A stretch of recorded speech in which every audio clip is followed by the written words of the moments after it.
Coming here, so Barbara, unfortunately, is not here in person with us, but she is in spirit. She can't come today, but she allowed us to read her paper. And so just a few sentences about Barbara Cassin. She is, of course, well known as opposed to all of you. And, oh yeah. So how do I go back to? Yeah, she has done this tremendously important work on this Dictionnaire des Intraduisibles 204 in France, and now published in English in a translation 2 years ago. Obviously, translating such a dictionary is a little bit odd because it is just about those untranslatables, and each translation is something else. As such, I will take care of that later. Is each time a very new enterprise in some ways, but she has initiated all of that, and it's very, very important. Barbara Cassin is originally a philosopher, but antiquity, no, this is not your paper. Is it? Oh, it is my paper. Sorry. Yeah, and so it is very important that we have her contribution, and we will, of course, be able to discuss it, even though not with her in person here, unfortunately. She will also be part of the application. And David Noel Smith translated this text, and he will present his translation. And David is also part of this entire project here of thinking languages. And he is at the University of East Anglia, Norwich, and has worked on Heidegger, which is quite interesting, in conjunction with the paper about Cassin. We will maybe talk about that a bit later. And he has worked a lot on voice, and yeah, now he's here just as the translator talking about translation, more or less.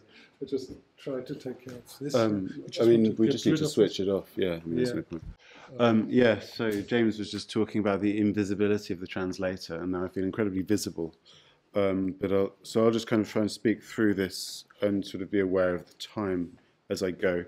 What I've done partly to speed it up is you'll find a handout with all of the quotes. Mark, you can have one. Sort of the German quotes with the, I've already handed those out, with sort of the English translations that we've been using, some of which are kind of Maya Marco's own sort of following Cassin's own translations, some of which have been adopted from the sources such as they exist. There might also be a horrendous number of typos in there, in which case I apologise. They will obviously not be there by the time that this thing gets published. Anyway, so I will start with, I guess I don't think this is on the handout, it might be, this moment in the fragment of the autobiography where Humboldt writes, much too rarely do I, and I'm going to give all the quotes in English just to speed up fluency, or not read them at all. Much too rarely do I have the certainty of knowing the truth, and I easily waver between two sets of ideas, so that I invariably feel that the one that I'm on the verge of deciding against is the better one. Here we have what Jürgen Trabant calls one of those famous immer zugleich, always at the same time, which here amounts to calling into question the principle of non-contradiction that Aristotle in Book Gamma of the Metaphysics prohibits. That is not simply that of logical contradiction between propositions, but even and primarily that of simultaneous meanings of the same word, equivocation or honominy, and the amphibology, grammatical or syntactical, of a sentence. What becomes immediately apparent is how this diverges from the status of philosophical truth, and this difference is threefold. Firstly, there is no truth certainty, which leads to the question, well, how can one define and recognize the truth? Is there still such a thing as truth? And this, Cassin suggests, comes from a second aspect, which is that everything is caught in the movement of time, I waver, says Humboldt, when I'm on the verge of. So here, the thinking is being seen as happening within time, necessarily. And then this brings to a third element, which is that of comparison or the comparative. And so again, I invariably feel that the one I'm on the verge of deciding against is the better one, that there needs to be this relation of the two in order to make the evaluations that are being made. And what this paper suggests is that in these three senses, what is at stake is the very experience of the translator themselves. That translations, like languages, are energeia rather than erga. With respect to their results, they are always relative, but in pragmatic terms are absolute. As far as translation is concerned, the introduction to the Agamemnon of Aeschylus, which James has just been mentioning, says it explicitly, that translations are works in progress rather than lasting works, works in progress. The Humboldt's word is Arbeiten rather than dauernde Werke. And it is also, of course, the case for language, not a product, ergon, but an activity, energeia. And strictly speaking, this applies first and foremost to the singular act of the word currently being spoken, since language is itself nothing other than the totality of this speaking. This comes from On the Diversity of Languages. The performance energeia is thus linguistic with regard to the act of speaking, language bound with regard to the act of language, and interpretive with regard to the act of translation. It is moving between la parole, la langue, but also le langage. And the fact that these three different levels are always being kind of blurred is incredibly important to sort of how Cassin sees energeia, I think, or sees Humboldt's understanding of language as energeia. Energeia then allows us to understand these three levels together and functions as the non-dialectical articulation of the singular and particular within the general and universal. It is the very operator of relativism which allows us to complicate the universal. The reticence that Humboldt feels in splitting up subjective and objective, individual and general, makes him, albeit in a very different way to St. Jerome, a patron saint of translators. And so on this basis, the essay will evoke, in a relatively subjective manner, the way in which Humboldt became central to the Dictionary of Untranslatables in order to think, to construct, and to put into practice this work, and certain phrases from Humboldt became, if you like, a secret code to unlock the work. The word that Barbara used was in sésame, which is kind of a charmingly untranslatable word to have, but then I guess that's unsurprising in the Dictionary of Untranslatables. What was particularly important from Humboldt is the way that he provides for Cassin the best paradigm for thinking the diversity of languages and the passage from one language to another when one does not want to be, or rather wants not to be, Heideggerian. And I will come back to that later.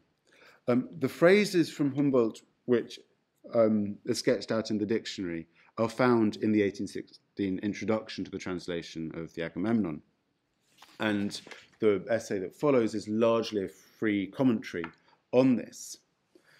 And in particular, or starts with, this is a very large quote, it's not immediately on the handout. I mean, it's further down the handout because it'll come back again. But here, Humboldt says that this particular, or such a poem as the Agamemnon, is, according to its particular nature, and in a manner quite different to what is generally said about all works of great originality, untranslatable. So Humboldt begins by qualifying this tragedy as untranslatable, and then straight away he goes and translates it. It is untranslatable, but everything can be said in every language. We can therefore also translate it, only it remains to be retranslated. And from this stems a definition of the untranslatable that goes throughout the dictionary, not as what one does not translate, but as what one never ceases to translate, and what one never ceases to not translate. At which point, translation, of course, lies at the heart of the humanities. Translation is tested out with the help of bilingual editions, but there is not one but a plurality of translations. The translation isn't simply looking at the diversity between languages, but it is itself driven by internal diversities as something life-giving, so a condition of possibility as well as of impossibility. Humboldt is careful to underline that one learns more about a work with several translations than with only one, just as one learns more with several languages than with one. More about a language and more about one's own language. One must know several languages in order to understand that one is speaking a language, one language amongst others. Even if one then considers this particular language more of a mother tongue, individual or national than the others. So at stake in translation are, for Humboldt, three levels of Bildung bunched together. Firstly, the culture, or Bildung, which transmits forms of art which would remain unknown without it. This is Paideia at the level of individuals. Then a culture, or Bildung, which enlarges the capacities of its own language, Paideia at the level of the language. And finally, thirdly, a culture at the level of something like a people or a nation, the very thing which made Humboldt feel an obligation to translate the Agamemnon. He says, translation, in particular that of poets, is one of the most necessary tasks in any literature. And it is this whole network, these three different levels of Bildung going on in translation, that for Humboldt determines the task of the translator, and the reference there to Benjamin is intentional. There are, Humboldt further specifies, several ways for a work to be untranslatable. It can, like all works of great originality, which by virtue of this originality become constitutive of a language and a culture, be difficult to transplant into a different language or culture. How can one conserve and render the force of a work when taken from its own terrain? But it can also be untranslatable in a very different sense. That is, insofar as it is this work and no other. And so that this is Aeschylus's Agamemnon, a particular singular Greek tragedy. Humboldt describes this a little later on, and I think James was just referring to this passage. Says the obscurity with which one finds sometimes in the writings of the ancients, and which characterizes the Agamemnon in particular, is the result of the brevity and audacity with which thoughts, images, sensations, feelings, memories, and presentiments, intuitions, all issuing from a deeply shaken soul, are aligned one after the other with a disregard for intermediate conjunctions. So how does one translate this untranslatable? The answer, which Henri Mechanique never ceased to reiterate, and which James also just reiterated, is one translates a text and not a language. Or more precisely, one translates a text in a language and not a language. In other words, it is philology that saves us. Pierre Judet de Lacombe's article Un dire indirect, traduction allemande et française d'une phrase d'Eschyle constitutes, in my eyes, or in Cassin's eyes, a kind of manifesto on this subject. One learns how, in order to translate the Agamemnon, one's attention must be placed on syntax even more than on semantics, and render each ambiguity into ambiguity. Such ambiguity highlights an essential a posteriori character of the Dictionary of Untranslatables. Working from the symptoms of different languages, we have to deal with terms which become, when seen from another language, bearers of multiple meanings. The word that Cassin uses here is sens for meanings, but then points out that the word sens, which in English could be rendered as meaning, as I just did, but could also be rendered as sense, or sensation, or direction. Moreover, in most cases, one finds in a dictionary of French usage, such as the Larousse, 2 or sometimes 3 entries for the word le sens, as though it were a case of homonyms. And yet, as soon as one takes into account the history of the word, the semantic flux which, in translations of the Bible, sees the Greek nous, intuition, whence sensation, transmute into the sensus of Latin, sense in the sense of common sense, but also sense in the sense of the sense or meaning of a word and the direction in which one should interpret it, these different entries are by no means heterogeneous. One can be understood only in terms of the other, and they must be considered as one. So these homonyms are in fact nothing of the sort and point to the scansions of history. One language amongst others is nothing other than the totality of the equivocations its history has allowed to persist, says Jacques Lacan. These are motivated homonyms rather than accidental homophones, which Aristotle found so problematic. And these are the source of fascination for the dictionary of untranslatable. The moment that we're translating a text rather than a language, then the question of rhythm becomes decisive. And here it is crucial that in Iskel's Agamemnon metrisch übersetzt, that it is metrisch übersetzt. And in the preface, Humboldt will say that on the purity and precision of the prosody, no translator can go too far. This is true of the Agamemnon in particular, but is also true at the highest point of no matter which Greek text. Humboldt writes, "The Greeks are the only people we know of to have possessed this rhythm, and in my opinion it is more than anything else that characterizes, or is this more than anything else, that characterizes them and sets them apart."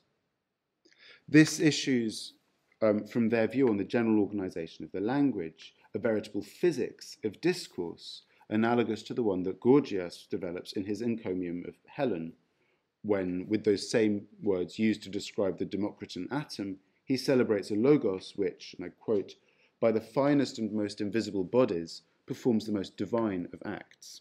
Humboldt traces the link with this rhythmic discursivity and the intellectual destiny of Greece.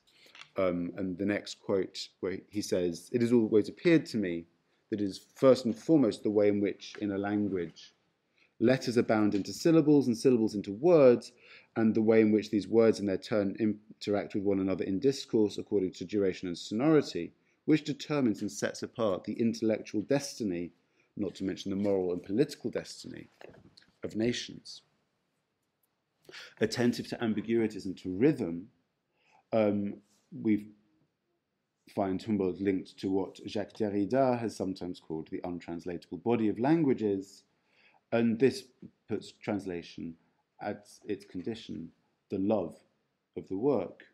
Every good translation, says Humboldt, must arise from out of a simple, unpretentious love for the original. The question then is how far, and indeed how, we are to be faithful in love. The answer that comes here is a strikingly precise model of the relation to the other. And the next quote, Humboldt writes, "In truth, we need to hold on to the idea that translation bears within itself a particular colouring of foreignness." And obviously these are a series of questions that have been coming up repeatedly today. But the boundary after which this becomes an undeniable defect is very easy to identify. So as long as one does not feel the foreignness but merely the foreign, translation has attained its supreme purpose. There is then a metron, an appropriate and very exact measure of love. Love in translation, and this is surely true for all love, is situated between two floors, not foreign enough and too foreign. Not foreign enough, and even not foreign at all, one is domesticated, I guess, in Venuti's terms. But then there's the second floor, too foreign, and it is foreignness, not das Fremde, but die Fremdheit, I think. So foreignness, as it were, kills the foreign. Where foreignness appears in itself and even perhaps obscures the foreign, Humboldt continues, the translator betrays the fact that they are unable to live up to the original. But who is to judge? Humboldt's reply exhibits a superb optimism. The feeling of an unbiased reader rarely misses the true dividing line, he says. that love is love of the language. This is why the reader is, just as our author and translator, an agent of language. How far in love is too far? We can and even must do violence to the language, but it must be done following the sense of the language with the unfaithful fidelity of a Derrida with respect to French. And here is where, I guess, Cassin sees this commonality between Derrida and Humboldt that James was querying earlier. So, but now we should move beyond this first phrase, even if it can, from the introduction, even if it contains the keyword untranslatable, because in fact it's what followed straight afterwards that had the most enduring impact for the Dictionary of Untranslatables. And this is the very long quote, which is sort of mentioned previously. And it's long, so and I know that we're having a problem with time, so I'm not going to mention it. It's the one that starts ein solches Gedicht in German. But what's particularly important here is that we encounter not the unity of language, but the diversity of languages, and recalling the claim that language shows itself in reality only as diversity. The there is, the es gibt, I guess, is not there is being, es gibt sein of Heidegger, and the aim is not something like the language of being, but there are languages, that this is the ontological claim, if you like, that is being made. So diversity is here defined as non-superimposability. No word in a language is perfectly equivalent to any other word in any other language. This is an observation widely shared during the epoch of so-called German Romanticism, which coincides with that of Schleiermacher, already mentioned, and Schleiermacher's claim that there is an internal diversity in all languages, and then says, but except perhaps, and even then, for God and to be, the noun of nouns, and the verb of verbs. But then Schleiermacher immediately specifies, since even the absolutely universal, even if it lies outside the realm of particularity, is clarified and coloured by a language. And so suddenly the noun of noun and the verb of verbs do require linguistic particularity rather than ever becoming true universals. What Schleiermacher considers an exception strengthens the Humboldtian link between semantics and syntax. Scarcely, just to requote Schleiermacher, scarcely including and even then God and to be, the noun of nouns and the verb of verbs. However, unlike Humboldt, at least in this passage, Schleiermacher's starting point is a conception of language as system of concepts. It is the absolutely universal, something like language as such, le langage, which is clarified and coloured by a language, la langue. What Humboldt considers an exception, by contrast, are purely corporeal objects, sensory things which are independent of the words we use to say them. However, this exception, by all accounts, puts up only feeble resistance to the general movement of diversity. After all, things, however tangible and universal they might be, are said. Humboldt starts from words and languages which express a concept differently. Connotations, feelings, mean that synonyms are never truly synonymous. Words which are not the same only almost say the same thing. The synonymous in languages is a false synonymy, or an incomplete synonymy if one is attached to the canonical definition of synonymy, where different words have but one and the same definition. And this is why, as Benjamin will do with Brot and Pain in the Task of the Translator, Humboldt is already specifying in Latium and Hellas that, and I quote, even in the case of wholly sensory objects, the words of different languages are far from being complete synonyms, and who pronounces hippos, equus, or pferd does not say entirely the same thing. That is to say, that languages are visions of the world, determined by their interaction not just with the culture, but with something like nature as well. One of the keys to the dictionary of untranslatables in philosophy is this dividing line between word and concept. Does one start from the concept in order to speak words, or start from the word in order to think concepts? This was a question from Tullio Gregory during one of the first exploratory meetings we had for the project, which allowed us to understand the philosophical originality of the dictionary. He asked if the entries would be words or concepts. Answer, words. Words in languages. We philosophize in languages, or better, as the Bible might have it, we philosophize in tongues. This is why the dictionary is a sophistic work. It chooses logology over ontology. Ontology goes from being towards the saying of being in a good Parmenidean Heideggerian orthodoxy. Logology goes from saying to being and produces being as an effect of saying, as a language performance. The universal, which we call world from the side of the object and reason from the side of the subject, exists not as origin or as truth certainty, but as regulatory principle, like a judgment that in Kantian terms one would call reflective rather than determining. And this does not merely apply to language, logos, but also to the diversity of languages itself. Thought and the world itself, perhaps, do not depend on language in general. They depend to a certain degree on each singular language. Between these languages, there is no hierarchy. And this, I guess, would fit in to what was being said earlier about the question of why Humboldt does not fit in with a kind of evolutionary understanding of linguistic development. And this, in fact, this image was used in the previous session.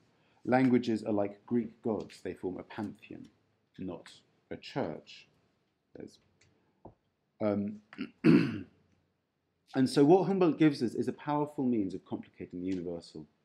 Humboldt enjoys evoking the idea that there could be as many languages as people on the earth, a radical hyperbabel without Pentecost, or rather without any Pentecost other than translation. When one reads the biblical text closely, it transpires that Pentecost specifies not only that disciples speak in tongues, but that their listeners only hear in their own languages, their mother tongues, whatever language it is that the disciples addressed them in. As if the languages of fire, the Holy Spirit, designated precisely the between, the very operation of translation, as it happens, a truly divine operation which transforms unknown language into known language. What's retained from this idea is that there is no point of view that sees all points of view. No Leibnizian God who, if each language is a vision of the world, or is a worldview, possesses a tota simul vision of all visions, a worldview that encompasses all worldviews. If there is a God, it is rather a translator God. As Lacan says so incisively, what does meta-language mean, if not translation? That open, non-totalizing infinity that prohibits nationalization or racialization of Humboldt's thinking. It is always about movement, de-essentialization, energeia. 2 minutes? Yeah. So Heidegger, in The Way to Language, singles out energeia as the key to interpreting Humboldt, and then goes and, Cassin says, cites all of the important sentences, which is nice. However, for Heidegger, Humboldt, and I quote, puts language into language as one kind and form of the worldview worked out in human subjectivity. In other words, for Heidegger, and whatever the crucial importance of Humboldt, Humboldt's perspective does not make visible linguistic essence, Sprachwesen. He does not reach the famous tautology revisited by the thinking of being, which becomes the watchword for Heideggerianism, according to which language speaks, die Sprache spricht. And this is why Humboldt remains a linguist rather than becoming a thinker. Humboldt remains, and I quote from Heidegger, caught in the language of the metaphysics of his time, namely that in which the philosophy of Leibniz plays a decisive role. Now, that decisive role singled out by Heidegger, or the decisive word that's singled out by Heidegger, is energeia, but the interpretation Heidegger gives of the Humboldtian energeia is Leibnizian and not Greek.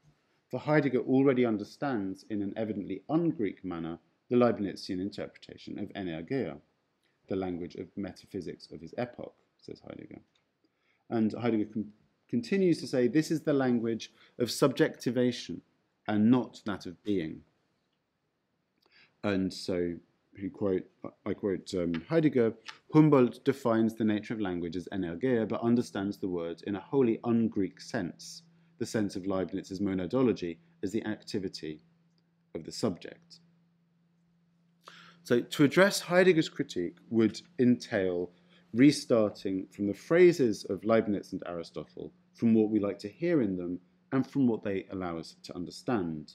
It will require extensive work in the history of philosophy, illuminated by Heidegger but distancing itself from him, in order to assert that the Aristotelian energeia is precisely what Humboldt has in mind when he speaks of the manner in which the act of speaking, but also of language, of translation, are energeiae. In particular, it would need an advance to combat similarities due to appropriations and pursue the reflection begun with regard to Aristotle in Nos Grecs et leurs modernes, our Greeks and their moderns. For Heidegger starts by appropriating the monologue of Novalis and redoubling the logology before leaving it behind to the profit of the authentic redoubling of Die Sprache spricht. In the same manner, he starts by appropriating Humboldt and the energeia of language in order to leave it behind afterwards by reducing it to a subjectivation of the thinking of being. In denying the Heideggerian model of authenticity, I deny at the same time the initial resemblance of Novalis and Humboldt with or in Heidegger, and the second movement which assigns them to reside in an inadequate modernity. I would be asserting that the energeia at issue for Humboldt, as for the Dictionary of Untranslatables, is close to that thematized by Aristotle when he opposes it to ergon, like verb to noun, like act to product, like performance to result. Energeia, in every sense of the term, is the Humboldtian gesture concretized in a provisional manner in the Dictionary of Untranslatables, and moreover in its translations and its adaptations. It is in any case this energeia, language performance, today revisited by Austin, which allows the philosopher, linguist, anthropologist to unburden themselves of the cares of the thinker, and to prefer to the disclosure of aletheia that which Arendt calls the trembling equivocality of the world, diese schwankenden Vieldeutigkeit der Welt. She then continues, und die Unsicherheit des Menschen in ihr. The philosophical work site is open, and I like to think that translation might serve as a model of knowing how to work with differences.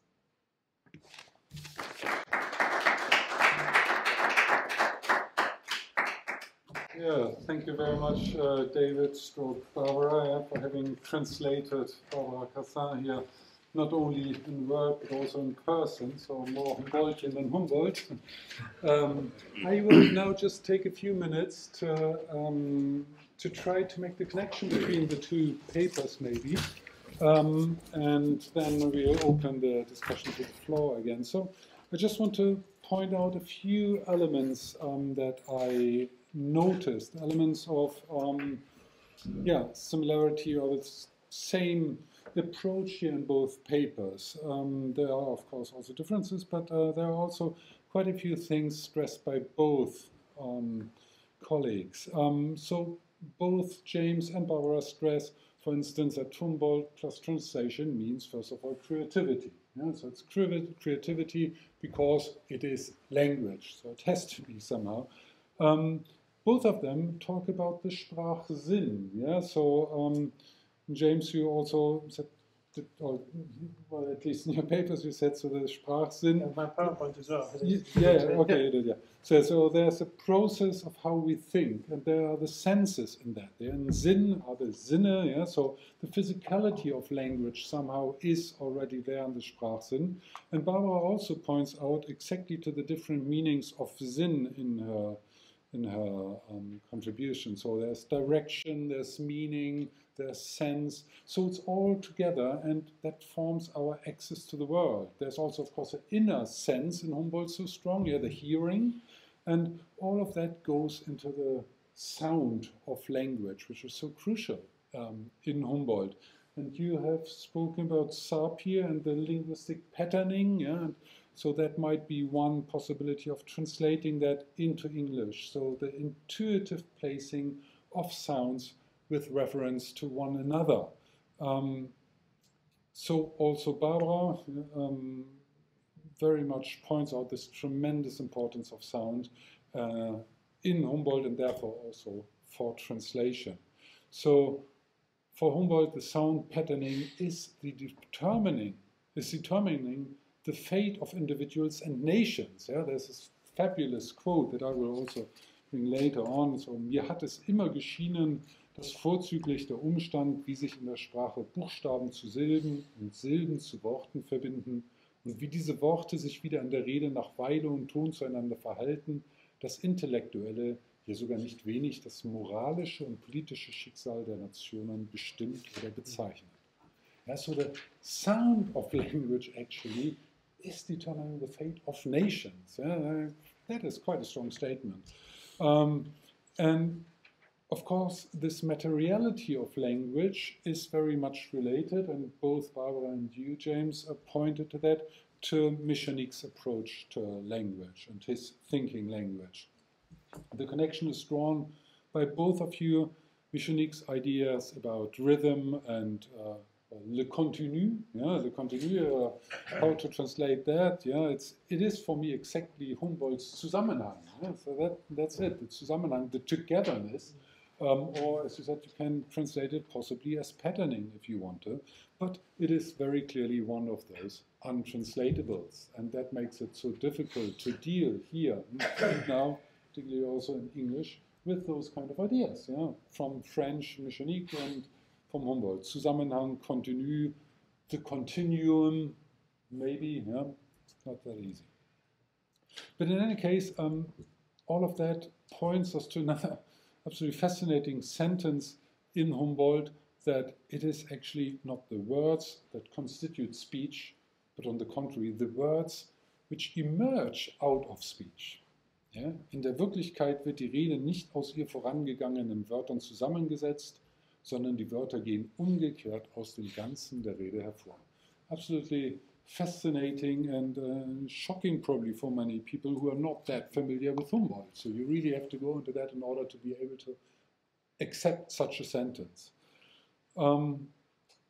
Yeah, James, you formulated that the same idea in some ways as well, saying the energy of the original must be perceived as a whole, with the parts interacting. You know, it is the way the parts hold together and are filtered through the mind that must be perceived and reproduced, if possible, in translation. So only then translation would be successful, when it manages to reproduce this togetherness, this Zusammenhang. Yeah, that is crucial for Humboldt, and very much opposed to the sense in hermeneutics, which is a lot more based on the sense of words. Words are signs. Yeah, and that's exactly what Michonique fights all the time. He fights the sign. He believes that semantics comes differently into the world. Yeah?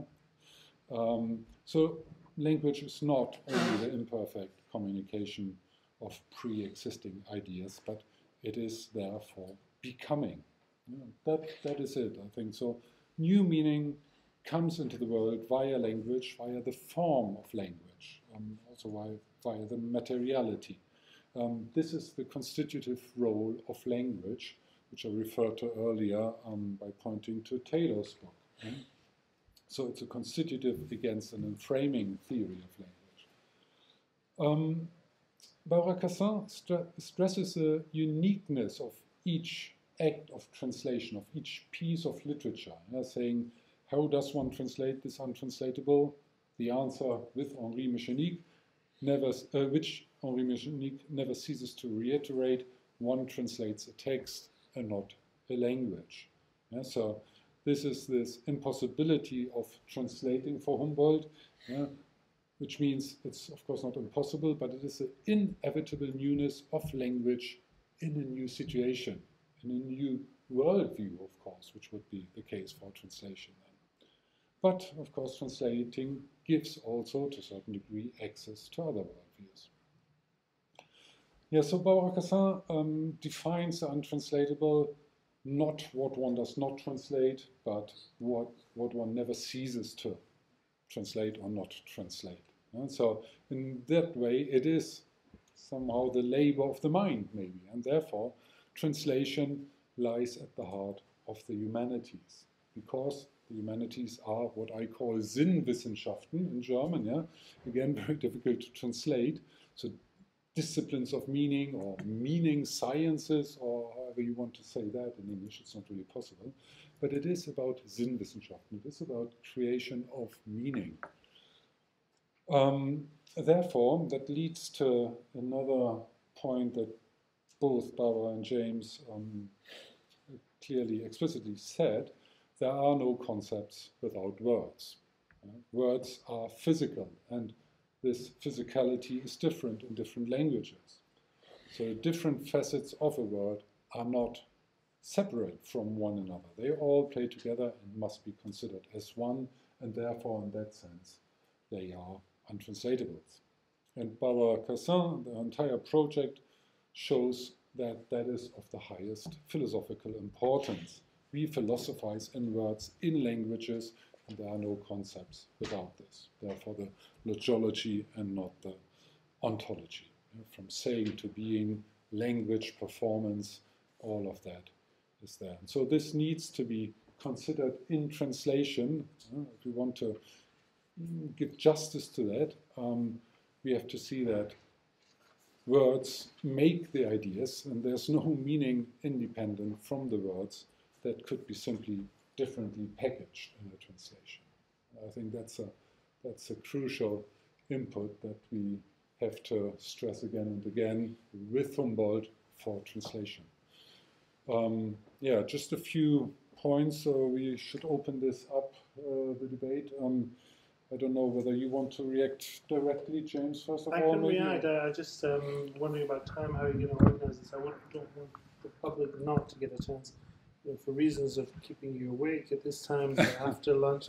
It's perhaps better that there is to unload the questions and then I answer what we can. Maybe, yeah. If you have, if there's something coming up right away. If not, I'll respond and then we'll move on. I have a question. Sure. Just use the microphone. Yes. Yeah, it's. I understand on one level what it means to say, but you're saying, you were stressing about words and concepts. And I understand it on a sort of diachronic level, how a sign comes about and that sort of thing. But I mean, isn't it just tautological if you say no words without concepts, no concept, without a word? Aren't you just defining a concept in a particular way?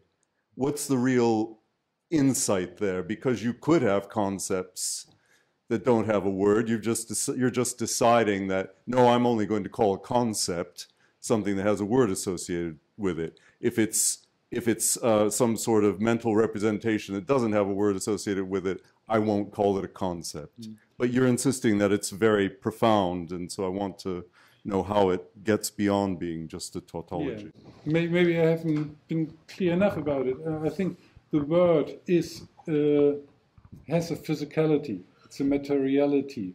It's the sounding of the word which is the important thing. It's not that we have a word as a sign now standing for a concept. In that way, of course, it is a word. It's always been. It's completely banal. No, what is important, thinking those kind of things coming from Humboldt, is that exactly the word as a word plays a role in it. It's not simply a sign that we use in order to be able to refer to ideas or so, but the sign as such plays, as a word, a big role, because all the different sound patterns, associations that you have, the entire framework and situation of this word in its language plays. It does play a big role. What about deaf people? What about deaf people? Deaf people, yeah. I suppose that deaf people have probably in their ways also their ways of connecting those things.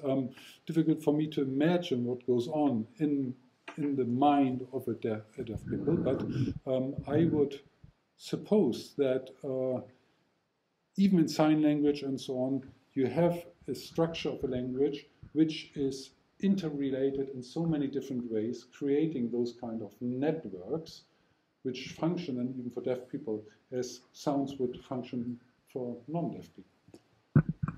Could I say two things? Sort of, this is partly from Cassin's paper and then sort of partly my own thought. I guess the distinction between word and concept sort of for this paper is important for two reasons. The first of which Marco kind of talked about, I'll come back to in a second. The second is for what is being translated, I guess, that are you translating a word or are you translating a concept?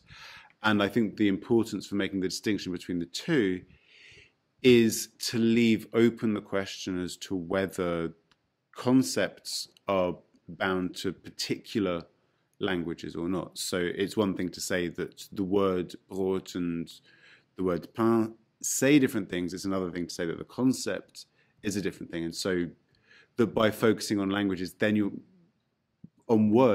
focusing on what conceptually might seem accidental, but which nevertheless is important to sort of how we think these words. So that's why it would be, I mean, that's kind of a heuristic justification for that distinction. I guess the other sort of bigger claim that would be being made is that there are lots of things going on in words which cannot simply be reduced to bearing conceptual meanings. And this, I guess, is what Marco is saying about materiality. And in Barbara's paper, when she refers to Derrida, it's sort of the untranslatable materiality of words. And I guess that the answer to sort of the question of the deaf or what have you is that there isn't therefore no materiality or no phenomenality in the way in which language is perceived or language is engaged with. It's just that it's a different one. And so the importance would be that at no point is linguistic meaning actually taken outside of the world through which these words are encountered, and whether you experience that orally, whether you experience that visually, that there's a certain level of phenomenal experience which is irreducible to those words themselves, but that you wouldn't want to say that that was part of the conceptual content, say, of the word. So that's I guess why the distinction kind of holds. I guess the other thing to say is that comes back to the importance on context or on discourse or on those kinds of things, is that concepts are seen as discrete entities, whereas words exist within a network which isn't simply, system of differences, etc., but is also a discursive network, acts of communication, and so on and so forth. Yeah, thank you very much. I absolutely agree with all of that. I think another element which might be helpful to think that is Saussure's term of value. Yeah. So la valeur, you would have there a similar idea. Of course, valeur is also within this kind of network, not only in sound, but also, of course, in different fields in which it works. But it could help us to think it. Yeah? Well, not in sound. Yeah. I mean, he would disagree with you about the material. Yeah, but I mean, you can apply that maybe to sound. That value is given to words by sound as well. Jürgen? Yeah. Do you want to take the mic? I think this question of the materiality of the word is so important, and what I also think, and I think Humboldt and his whole tradition leads us the way to a modern kind of philosophy also, because we have to think once more, I mentioned him, we have to think of his Leibnizian background, and in Leibniz we have different kinds of notions of cognition, And of course, even if the deaf do not use sounds, of course they have material signs. I mean, their cognition is connected with other means of expression. So, and I would see here what the philosophy of embodiment today is really thinking about seriously, and we have this prefigured in Leibniz as well as in Humboldt. But we are all only talking here about language. That is true, and I think this is also a restriction. This is certainly a restriction to talk only about language, and not to open this for other semioses, but to see at the same time that concept and word, concept and other material or bodily manifestation form a synthesis. I mean, there is not one thought without any signifier in the Saussurian word. It's not only language that is like that. The only difference between the image and language is articulation. I mean, in that phonetic or phonological way. But we have other kinds of articulation in other forms of production of cognition. And I think this is why John's question was so important. I think to show us that we can open and we have to. I think we have to open. We have to go beyond language.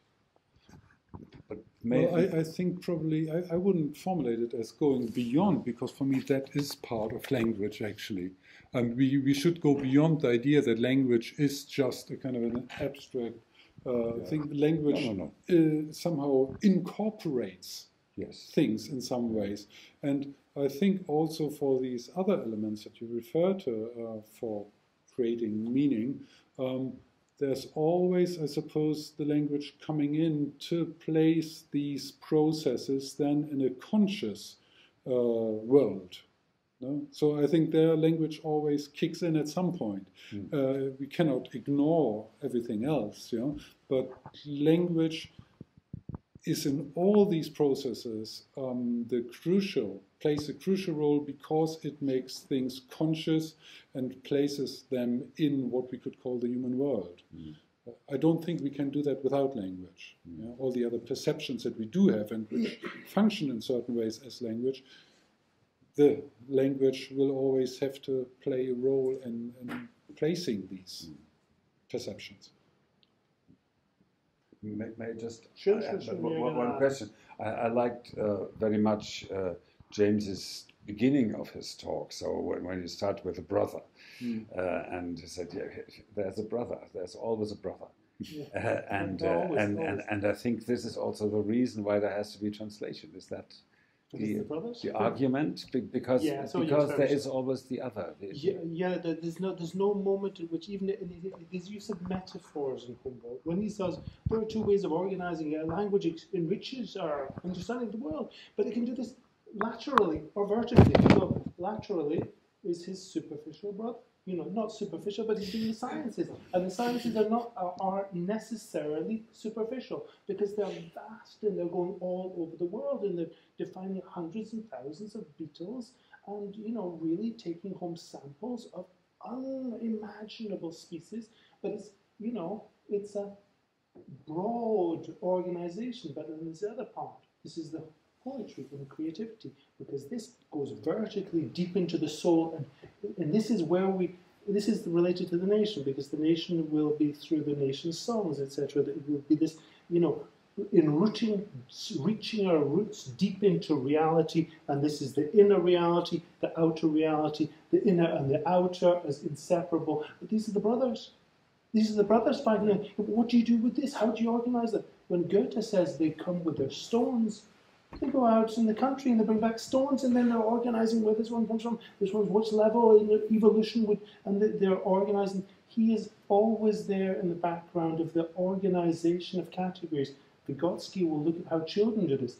Look at how the brothers, Humboldt brothers, they do this very differently from the way we do this in education. I think it's always there.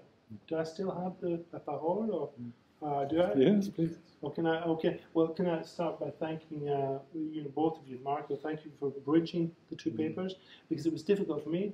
more embarrassing on a strategic level when I discovered Barbara Cassin quotes most of the same passages that I do. You know, we have a problem there. I'm sorry. Happily, some of you were asleep for the first paper, so, you know, we got it all, I think. But thanks for making the bridges, because you really did help me see the way those are linked. And there's a lot there, but we have time, you and me, to talk about that.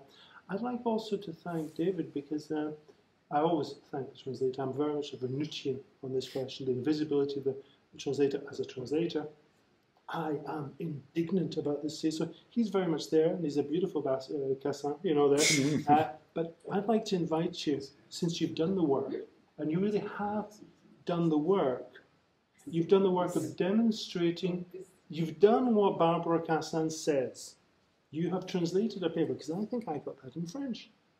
You sent me the French version. Did I? Yes, and of course I read. Why would I read Barbara Cassin in English? Because I understand it better. So thank you, David. You've interpreted. You've upset me. You've pushed this into categories, but you've also helped me towards her and to recognise some of my I was probably unjust to her in order to try to put my own paper in perspective. You know, you've clarified a lot of things.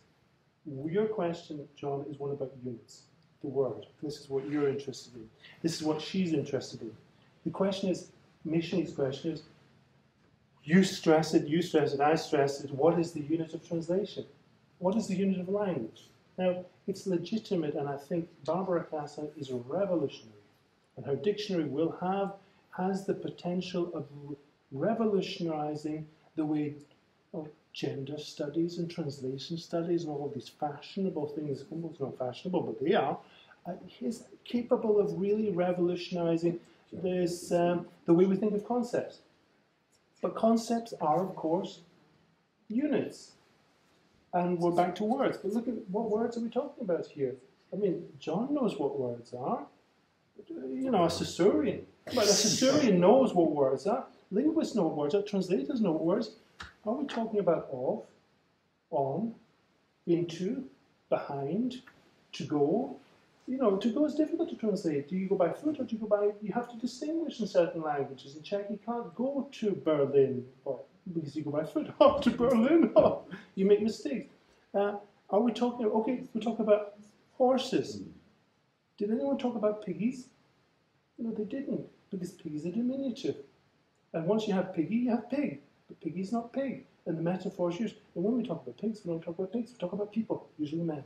So, I mean, we constantly get to this incredibly, and this is philosophical, but it's not deep, it's incredibly superficial. This is philosophical. We get back to this relationship between words and things, but the words are always things.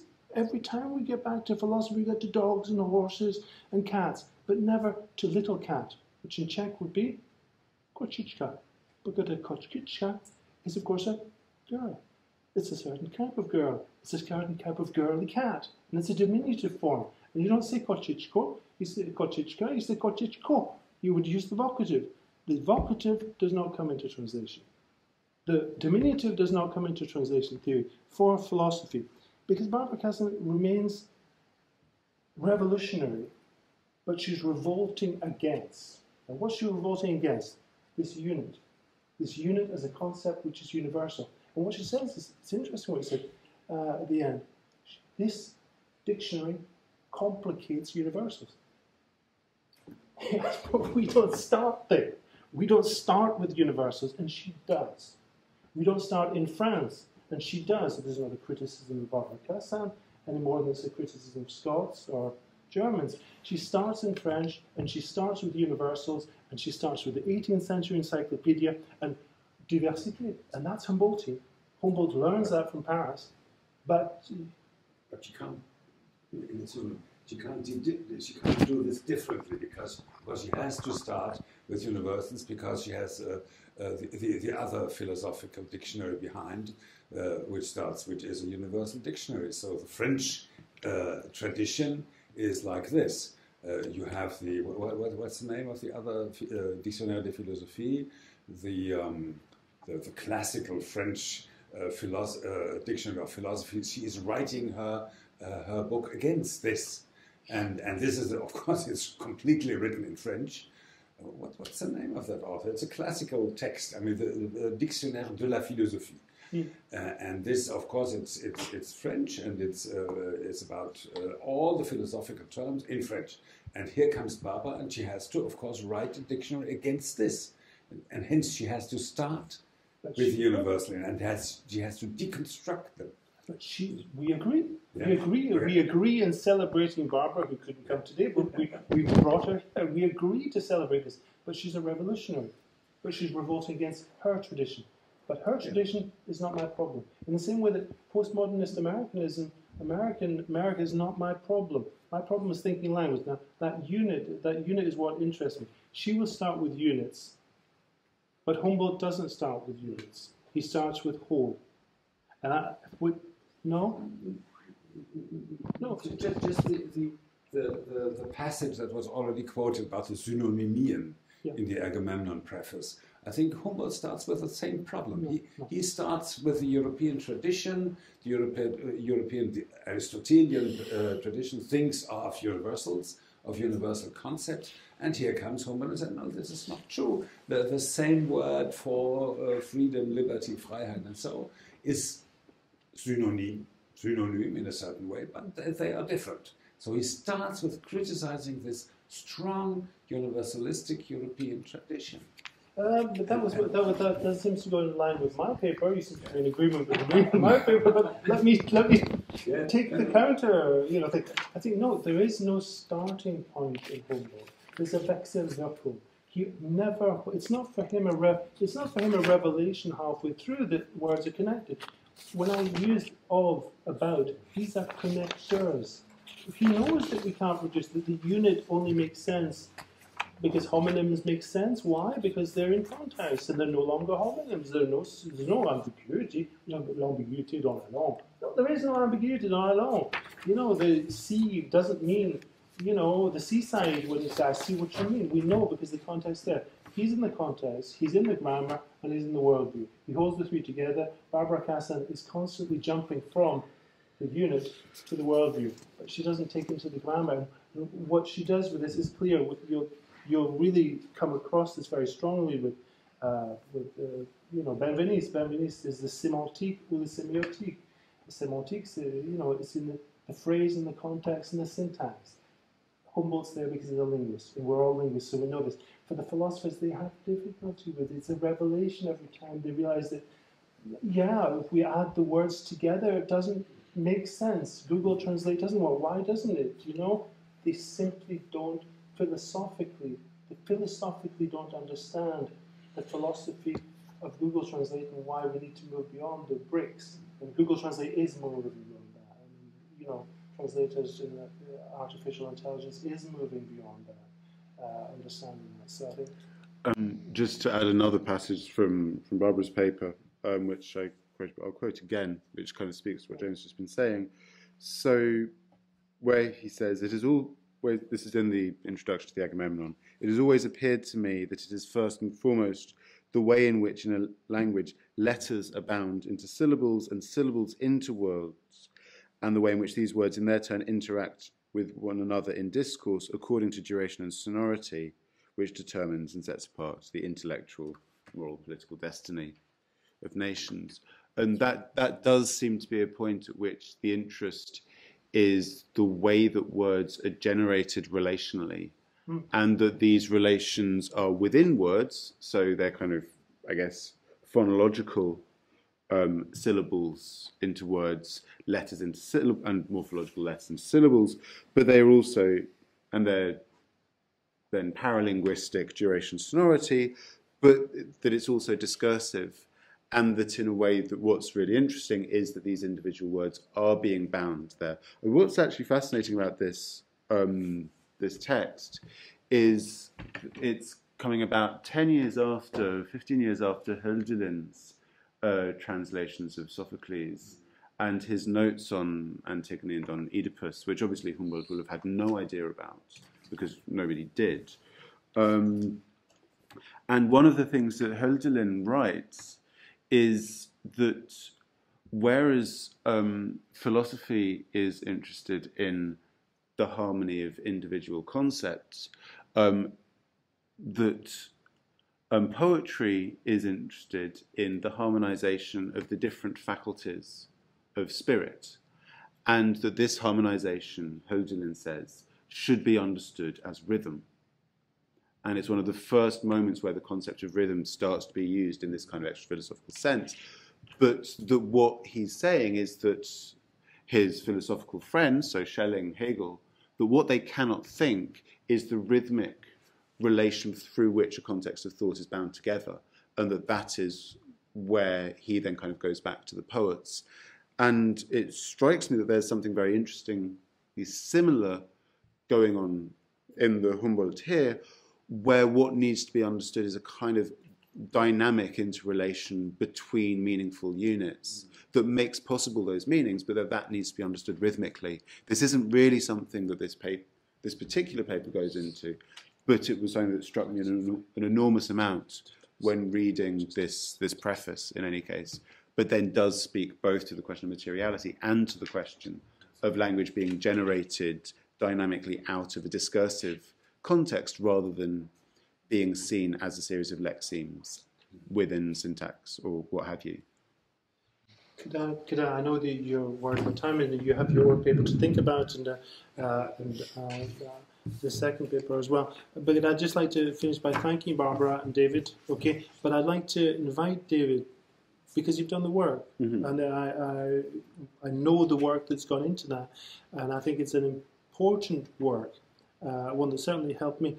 Why don't you write an article on translating Barbara Cassan and untranslatables? That will allow you to give a whole review of the project and an experience of the translate. That would be unique. That would be very unique. Is that a rhetorical question? No, I said, we're going for a coffee. Tell me if you want to do it. We'll find someone to publish it when you want. I've got so many things to do. Yeah, okay.